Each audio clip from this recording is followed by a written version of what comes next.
नमस्कार, गुलिस्तान न्यूज़ डोगरी थोड़ा स्वागत। मैं थोड़े कन्नै देवेंद्र सिंह। जम्मू की मंदरें दा शहर गलाया जाता है ते जम्मू च बक्ख-बक्ख जेह्ड़े मंदर जेह्ड़े इत्थै बने दे न ते बाह्रा दा जेह्ड़े सैलानी जेह्ड़े औंदे न ओह् जम्मू जिले दे होए जां जम्मू सूबे दे उत्थै बक्ख-बक्ख जेह्ड़े मंदर न उत्थै जंदे न ते दर्शन करदे न। अगर माता वैष्णो देवी दे दरबार दी गल्ल करचै, कटरा दी गल्ल करचै, कटरा च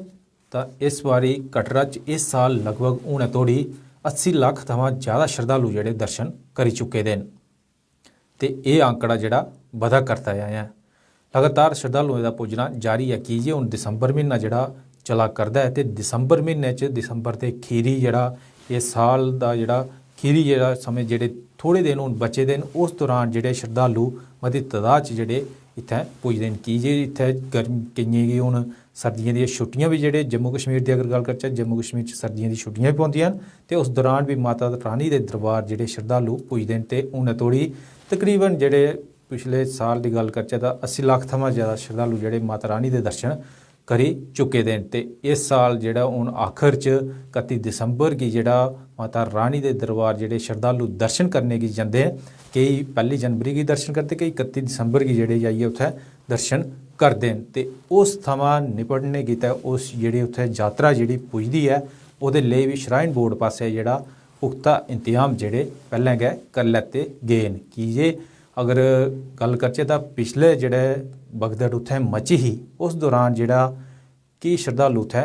जेह्ड़ी उं'दी मौत होई गेई ही, हादसे च जेह्ड़ी उं'दी मौत होई गेई ही। उस समां जेह्ड़ा हून श्राइन बोर्ड ने जेह्ड़ा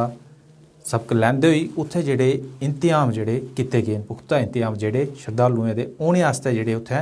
कीते गे न तां जे कुसै बी किस्म दी उत्थै भगदड़ नेईं होऐ ते श्रद्धालु जेह्ड़े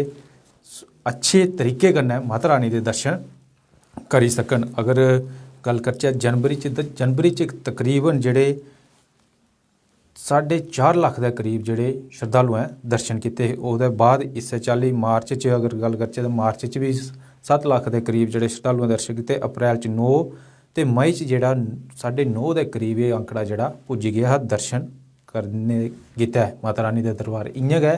एह् अगले जेह्ड़े म्हीने पिछले होए उत्थै बी जेह्ड़े लक्खां दी तादाद च जेह्ड़े श्रद्धालु माता रानी दे दरबार पुज्जे हे ते इस्सै हून जेह्ड़ा नमें साल गी दिखदे होई ते 31 दिसंबर दे मद्देनज़र श्राइन बोर्ड पास्सेआ उत्थै जेह्ड़े पुख्ता इंतजाम जेह्ड़े प्रबंध जेह्ड़े श्रद्धालुएं आस्तै कीते गे न ते हून फिलहाल मिगी देओ इजाज़त। नमस्कार।